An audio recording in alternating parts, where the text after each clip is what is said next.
हम कई बार इस प्रोग्राम पे कह चुके हैं कि हमारे मुल्क में रोज़ कहीं ना कहीं कोई औरत जो है मार पिटाई उस पर हो रही होती है, तशद्दुद हो रहा होता है, हिरासानी हो रही होती है, रेप हो रहा होता है, मर्डर हो जाते हैं। कराची में पिछले चंद हफ्तों में एक वाक़या पेश आया जो मंजर आम पर अब रिपोर्ट हो रहा है कि एक खातून को शादी के चंद दिनों के अंदर उनके शौहर ने इतना बुरे अंदाज में जिनसी तशद्दुद किया कि वो अब हॉस्पिटल में कोमा में चली गई हैं। ज़रार ऐसे औकात पे ना शाहज़ेब बड़ी शिद्दत से महसूस होता है कि हमारे जो अल्फाज हम इस्तेमाल करते हैं ना वो नाकाफ़ी हैं, क्योंकि शांति को जिस तरह टॉर्चर किया गया है, मतलब उसको आप कैसे बयान करोगे? हमें आप FIR ही पढ़ लें, आप उनकी हालत देख लें, कौन से अल्फाज इस्तेमाल किए गए? अब शदीद जिनसी और जिस्मानी तशद्दुद होता है, मतलब शदीद वही है ना कि लाइक यही घिसे पिटे जुमले हमारे पास बच जाते हैं ना। शांति की उम्र 19 साल की है और जैसे आप बयान कर रहे थे 15 जून को उनकी शादी होती है लियारी में एक अशोक नामी शख्स के साथ। 3 दिन बाद उनको इतनी बेदर्दी, इतनी बेरहमी से टॉर्चर किया जाता है, मैं सेक्सुअल टॉर्चर की बात कर रहा हूं यहां पर, कि उनको अस्पताल में मुंतकिल किया जाता है, लेकिन जाहिर है उनकी तबीयत बेहतर नहीं होती, बद से बदतर होती जाती है। इस दौरान उनके वालिदैन, उनके घर वाले, उनकी माँ और उनके जो भाई हैं वो उनके पास जाते हैं और उनको कोशिश करते हैं उनको वापस अपने घर पहुंचाने में। यहाँ वो बताती हैं, इनफैक्ट शायद 30 जून तक उन्होंने ये पूरी तरह नहीं बताया कि उनके साथ क्या गुजरी। फिर वो अपने घर वालों को बताती हैं, भाई जो है उनके वो कंप्लेनेंट बनते हैं, FIR में FIR दर्ज होती है और एक अस्पताल से फिर दूसरे अस्पताल उनको मुंतकिल किया जाता है और इस वक्त वो एक बहुत ही बुरी हाल में है सिविल अस्पताल के ट्रॉमा सेंटर में। अच्छा, ये जब खबर आई थी तो जैसे 1000 खबरें आती हैं, अब पढ़ी साइड पे रख ली, लेकिन आज मेरी बात हुई नजमा महेश्वरी साहिबा से। आप एक एक्टिविस्ट भी हैं और उन कई लोगों में से हैं, औरत के एक्टिविस्ट भी इसमें शामिल हैं, जो शांति की मदद करने की कोशिश कर रही हैं। एक खून के अतिया की भी अपील जारी की थी, तो वो इस वक्त नजमा साहिबा भी वहाँ ही इमरजेंसी वार्ड में है। तो मैंने उनसे पूछा कोई घंटे 1.5 घंटे पहले कि इस वक्त शांति की क्या हालत है, सुनिए। बच्ची की सीरियस हालत है बहुत शांति की, वो कोमा में है, वेंटिलेटर पर है और जो है डॉक्टर तो ट्रामा में बहुत ज्यादा उसका ख्याल कर रहे हैं, बहुत एक अच्छा इलाज चल रहा है उसका। और ट्रामा में जो खुद भी वो अपने से बहुत ज्यादा उसका खून वगैरह का अरेंज कर रहे हैं, लेकिन क्योंकि ट्रामा में भी खून जो होता है वो बहुत ज्यादा इमरजेंसी के लिए होता है और जो है शांति को बहुत ज्यादा नीड है ब्लड की भी, वाइट ब्लड की भी और रेड ब्लड की भी। तो आज मुझे नीड थी ब्लड की, तो वो भी अरेंज हो चुका है, मजीद हो सकता है कल भी मुझे नीड हो। और जो है ना बच्ची की कंडीशन बहुत ज्यादा सीरियस है। हमें डॉक्टर ने जो है ना मतलब 0 पॉइंट बताया कि आपकी बच्ची का कोई चांस नहीं है। एक डॉक्टर जो है वो डॉक्टरों को खुद पता होता है कि बच्ची की जो सीरियस हालत है उसमें भी थोड़ा बहुत अगर चांस होता है तो वो हमें गाइड करते हैं कि नहीं थोड़ा बहुत चांस है, तो आप जो है ना तसल्ली रखें, ठीक हो जाएगी। लेकिन मुसलसल आज 5वां दिन है यहाँ पर, तो डॉक्टर ने हमें यही बताया है कि नो चांस, बच्ची का 0 पॉइंट भी चांस नहीं है बचने का। बस आप दुआ करें अल्लाह से कि जो है ना कोई मौजज़ा हो जाए। तो मतलब बच्ची अब इस कंडीशन में है कि हम बस किसी मौजज़े का इंतजार कर रहे हैं कि बच्ची बच जाए। बाकी डॉक्टर बहुत अच्छा ख्याल रख रहे हैं।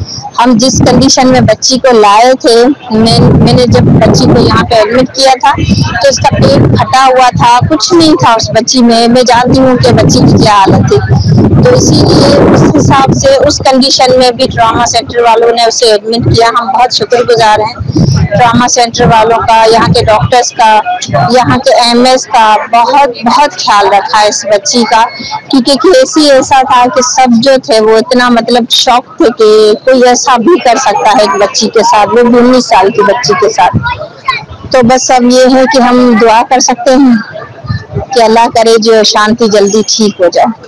जी, आप सोचें कि सिविल अस्पताल के ट्रॉमा डिपार्टमेंट के डॉक्टर्स हैरान है कि हमने ऐसी कोई चीज कभी नहीं देखी।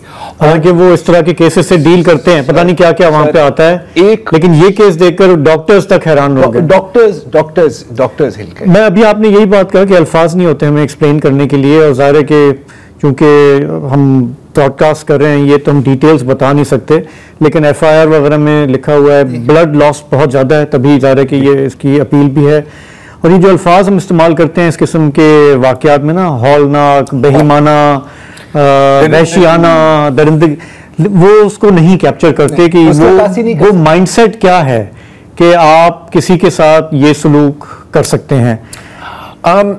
अशोक जिन्होंने ये किया है वो इस वक्त हिरासत में है, इसकी पिक्चर भी हमने चलाई थी। और कितने इस तरह के लोग हैं हमारे माशरे में, देखें या पूरी दुनिया में अगर हम थोड़ा सा जूम आउट करें, राइट, ये खबर हम किस पर क्यों बात करें, क्योंकि ये अगेन इतनी खौफनाक है, अगेन मेरे पास और कोई अल्फाज ही नहीं है इस्तेमाल करने के लिए। कितनी ऐसी खबरें हैं जो दब जाती हैं, ये भी तो एक सवाल है। अभी कल परसों एक और लड़की की, खातून की लाश मिली यहाँ कराची में डिफेंस के इलाके से, डिफेंस में वो, और उनके रिश्तेदारों ने लेने से इनकार कर दिया। रिश्तेदार नहीं, उनके बाप और उनके भाई ने कहा कि हमारी इसके साथ कोई ताल्लुक नहीं है, जिसने इसको दफनाना है दफना दे। तो ये है यार, ये है एक स्नैपशॉट है, शायद हमारे माशरे का, या शायद सिर्फ हमारे माशरे की बात नहीं है, पूरी दुनिया की बात है। हमें ज्वाइन कर रही है इस वक्त तायरा अब्दुल्ला जी साहिबा, किसी तारुफ की मोहताज नहीं है, सरकर्दा ह्यूमन राइट्स एक्टिविस्ट। तायरा जी, मुझे समझ नहीं आ रही कि मैं सवालात का आगाज कैसे करूं, किन अल्फाज से करूं। जब आपने ये खबर देखी या पढ़ी, क्या जज्बात हैं आपके? अस्सलाम वालेकुम शाज़ेब साहब, ज़रार साहब और वसतुल्लाह साहब को हम मिस कर रहे हैं। कहने को बहुत कुछ है, बहुत कुछ है, और शाज़ेब साहब ने जो अल्फाज इस्तेमाल किए वो रिवायती तौर पर, स्टीरियोटिपिकल तौर पर वही बात, वहशियाना और बेईमाना और हौलनाक और ये सारी बातें मैं नहीं करूँगी, मैं बिल्कुल नहीं करने को तैयार। लेकिन अगर आप आधे मिनट की मुझे मोहलत दे दें जी, या चंद सेकंड की मोहलत दे दें, तो इस केस पर गुफ्तगू शुरू करने से पहले, क्योंकि हम इस वक्त डॉन न्यूज़ टेलीविजन के ऊपर हैं, तो मैं चाहूँगी कि आप थोड़ी सी मुझे मोहलत दे दें कि हम बहुत अच्छे अल्फाज में और रंज और गम के साथ याद करें हमारी दोस्त, हमारी साथी, हमारी कॉमरेड जुबैदा मुस्तफ़ा साहिबा को, जिनके बारे में अभी थोड़ी देर पहले मुझे खबर मौसूल हुई है। बहुत देरीना साथी, बहुत प्यारी साथी, बहुत ही एक, मैं सोच रही थी जब आपने इस आज के इस मौजू के बारे में कांटेक्ट किया और बताया कि ये होने वाला है, तो मैंने सोचा कि आज अगर इस वक्त हमारी प्यारी जुबैदा जिंदा होती तो कल सुबह डॉन के अखबार में एक बेहतरीन कॉलम, एक बेहतरीन मजमून, एक बेहतरीन आर्टिकल उनका शाया हो गया होता, जो कि हम सब के दिल की आवाज की तर्जुमानी कर रहा होता। और उनकी आवाज और उनकी अल्फाज तो वो तो है ही बहुत ऊपर, एक बहुत आला सतह की जर्नलिस्ट और राइटर और थिंकर और डूअर और एक्टिविस्ट रही हैं, और हमारे दिलों में हमेशा बसती रहेंगी। मे शी रेस्ट इन पीस। जी, अब मौजू की तरफ आते हैं। तायरा जी, आपको आवाज आ रही है? जी, मैं आपने मुझसे सवाल पूछा कि क्या एहसासात हैं या क्या सोचा या क्या इस बारे में ख्यालात हैं, तो शाज़ेब साहब के तमाम अल्फाज और एडजेक्टिव्स को आगे बढ़ाते हुए, वो सब तो है ही, वहशियाना और बेईमाना और ये और वो तो सब कुछ है ही, लेकिन एक बात है जो कि मैं हमेशा बोलती हूँ और पाकिस्तान की रियासत हमेशा मुझे बहुत बेदर्दी से और बहुत स्ट्रांगली तरदीद करती है मेरे अल्फाज को, और अक्सर अक्सर मीडिया पर भी ये बर्दाश्त नहीं होता ये लफ्ज, और ये लफ्ज है मिसोजिनी। औरत से इतनी शदीद नफरत कि मैं तुम्हें रेप तो करूंगा लेकिन उसके साथ इतना ज्यादा तशद्दुद करूंगा कि तुम रेप को तो बर्दाश्त कर लोगी लेकिन मेरे टॉर्चर, ब्रूटल टॉर्चर के बाद तुम जिंदा नहीं रहोगी। और ये मुझे समझ में नहीं आता कि रिजेक्शन का तो हमने सुना है, rape in revenge for rejection, और इसमें फिर एसिड क्राइम्स भी आ जाते हैं, तेजाब गर्दी भी आ जाती है, बहुत कुछ और आ जाता है कि तुमने मुझे अगर इनकार किया, अगर तुम मेरी नहीं हो सकती तो तुम किसी की नहीं हो सकती। या तो ये भी नहीं है, ये बहाना, चले बहानाबाजी कह लें इस केस में, और मैं उम्मीद करती थी कि नाम ना लिया जाता, लेकिन क्योंकि आपने भी ले दिया और उनकी दोस्त नजमा साहिबा ने भी ले दिया, लेकिन मैं नहीं लूंगी। हमारे यहाँ फेमिनिस्ट में और जेंडर स्टडीज में ये एक रिवाज है और आज इसको पक्का कर लेते हैं कि अगर रेप शुदा खातून या बच्ची या ट्रांसजेंडर जिंदा बच जाए तो विक्टिम कहेंगे और नाम लेंगे, और अगर जिंदा बच जाए तो सर्वाइवर कहेंगे और नाम नहीं लेंगे, और अगर जिंदा ना बचे तो फिर विक्टिम कहेंगे और नाम भी ले सकते हैं। हालांकि दिल्ली की बस की रेप वाली का तो आज तक किसी को नाम नहीं पता चला, और अच्छी बात है कि नहीं पता चला। It's the crime not the person that is important. तो मैं ये कहना चाहती हूं कि औरत से नफरत अपनी जगह, लेकिन बीवी को पांव की जूती समझना और किसी हुकूक से आरी एक मुनफरिद किस्म की एक मखलूक समझना, तुम मेरी जर खरीद गुलाम हो और मैं जो चाहूंगा तुम्हारे साथ करूं, और कोई कानून, दुनिया का कोई कानून मुझे नहीं पकड़ सकेगा क्योंकि तुम मेरी बीवी हो। ये मुझे बताएं कि कहां पे लिखा है कि बीवियां इंसान नहीं हैं, बीवियों के इंसानी हुकूक नहीं हैं। बीवियों को अगर इस तरह सेक्सुअली टॉर्चर किया जाए कि उनको रेप किया जाए, और बीवियों के साथ सेक्सुअल रिलेशंस अगर उनकी मर्जी के खिलाफ हों और पुरतशद्दुद हों, तो उसको मैरिटल रेप का लक़ब दिया जाएगा। और खबरदार जो किसी ने कहा कि मैरिटल रेप, खबरदार जो मैरिटल रेप का जिक्र किया, ये तो हमारे यहाँ इस्तिलाही एग्जिस्ट नहीं करती, इसका तो वजूद ही नहीं है हमारे मुल्क में, हमारे मुआशरे में, हमारे खित्ते में, जनूबी एशिया में। क्योंकि औरत जब बीवी बन जाती है तो तमाम हुकूक उसके खत्म हो जाते हैं, कोई कानून उस पर लागू नहीं होता है। 2021 में एंटी रेप लॉ की अमेंडमेंट जो आई थी, जो कि 2016 की अमेंडमेंट थी, 2016 के कानून की अमेंडमेंट थी, जो कि खुद 2006 के कानून की अमेंडमेंट थी। रेप का बहुत पुरानी हिस्ट्री है, आपके पास वक्त नहीं होगा इसलिए मैं टेक्निकल डिटेल्स में जा नहीं सकती। बरतानवी राज से लेकर ज़ियाउल हक के हदूद ऑर्डिनेंस और जिना ऑर्डिनेंस से लेकर 2006 विमेन प्रोटेक्शन एक्ट से लेकर 2016 एंटी रेप से लेकर 2021 एंटी रेप अमेंडमेंट से लेकर ये बात तय है कि मैरिटल रेप इसमें शामिल है। अगर एक शौहर अपनी बीवी के साथ इतना पुरतशद्दुद अगर सेक्सुअल रिलेशंस करेगा तो फिर उसको हम मैरिटल रेप का लक़ब देंगे।